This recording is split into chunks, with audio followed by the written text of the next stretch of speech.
ಶಕ್ತಿನಗರದ ಕಾರ್ಯಕ್ರಮವೊಂದರಲ್ಲಿ ನಡೆದ ಘಟನೆಗೆ ಸಂಬಂಧಿಸಿ ಶಾಸಕರು ಹಾಗೂ ಬಿಜೆಪಿ ಕಾರ್ಯಕರ್ತರ ಮೇಲೆ ದಾಖಲಾದ ಸುಳ್ಳು ಪ್ರಕರಣದ ವಿರುದ್ಧ ಅಧಿವೇಶನದಲ್ಲೂ ವಿಶೇಷ ಪ್ರಸ್ತಾಪವಾಗಿ ರಾಜ್ಯ ಬಿಜೆಪಿ ನಾಯಕರು ಕಾಮತ್ ಬೆಂಬಲಕ್ಕೆ ನಿಂತ ಘಟನೆ ನಡೆಯಿತು.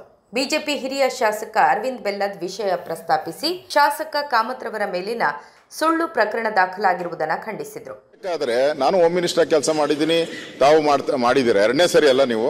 ಇಲ್ಲಿ ಒಂದು ನನಗೆ ಅರ್ಥ ಆಗದೆ ಇರೋವಂಥದ್ದು, ಈಗ ಯಾವುದೋ ಗಲಭೆ ಆದ್ರೆ ಯಾರೋ ಗಲಭೆ ಆಗಿರ್ತಾ ಅದಕ್ಕೆ ಪ್ರಚೋದನೆ ಮಾಡಿದ್ರು ಅಂತ ಹೇಳಿದ್ರೆ ಸಾಕ್ಷಿ ಏನಿದೆ? ಅದಕ್ಕೆ ಸಾಕ್ಷಿ ಏನಿದೆ? ಸಾಕ್ಷಿ ಏನಾದ್ರೂ ಬೇಕಲ್ಲ, ಅಲ್ಲ ರೈಟಿಂಗ್ ಅಲ್ಲೋ ಅಥವಾ ಹೇಳಿರೋ ವಾಯ್ಸೋ.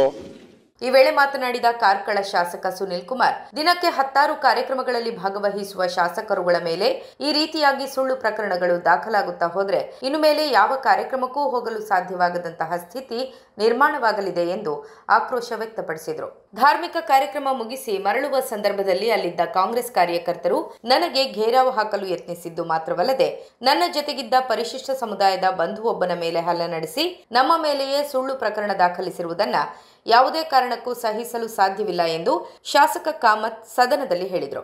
ಎಫ್ಐಆರ್ ಕೊಡ್ತಾನೆ, ಶಾಸಕರು ಹೊಡೆದಿದ್ದಾರೆ ಅಂತ ಹೇಳಿ ಅದ್ರ ಮೇಲೆ ಆಣೆ ಪ್ರಮಾಣ ಕರೀತಾರೆ. ನಾನು ಒಂದು ಕೇಳುದು, ಯಾರ್ಯಾರು ಪ್ರಶ್ನೆಗಳನ್ನು ಹಾಕುವುದು, ಯಾರ್ಯಾರು ಮಾತಾಡೋದಕ್ಕಿಂತ ಯಾರು ಹೊಡೆದಿದ್ದಾನೆ ಅಂತ ಹೇಳುವಂತ ಯುವಕ ಹೇಳ್ತಾನಲ್ಲ, ಅದ್ರ ಏನಾದ್ರೂ ಒಂದು ಸಿಸಿಟಿವಿ ಫುಟೇಜ್ಗಳು ಇದೆಯಾ? ಒಂದು ಶಾಸಕ ಸಾರ್ವಜನಿಕವಾಗಿ 100-200 ಜನರು ಇರುವಾಗ ಹೊಡಿತಾನೆ, ಅಷ್ಟು ಕಾಮನ್ ಸೆನ್ಸ್ ಇಲ್ವಾ? ಇದು ಹೊಡಿಯದೆ ನನ್ನ ಮೇಲೆ ಎಫ್ಐಆರ್ ಬಿದ್ದಿದೆ ಅಂತ ಹೇಳಿದ್ರೆ ನಾನು ತಪ್ಪು ಮಾಡಿದೆ, ಹೊಡಬೇಕಿತ್ತು ಅಂತ ಹೇಳಿ ಕಾಣುತ್ತೆ ನನಗೀಗ. ಆಯ್ತು ಸರ್ಕಾರ ಉತ್ತರ ಕೊಡ್ತಾ ಇಲ್ಲ, ನೀವು ಸಮಾಧಾನದಿರಿ, ಗಡ್ಬಡಿ ಮಾಡ್ಬಿಡಿ. ಈಗ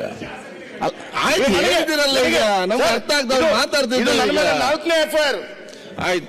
ಅಂತಿಮವಾಗಿ ಗೃಹ ಸಚಿವರು ಈ ಬಗ್ಗೆ ಸಂಪೂರ್ಣ ವರದಿ ತರಿಸಿಕೊಂಡು ಸೂಕ್ತ ಕ್ರಮ ಕೈಗೊಳ್ಳುವುದಾಗಿ ಸದನಕ್ಕೆ ಭರವಸೆಯನ್ನ ನೀಡಿದರು.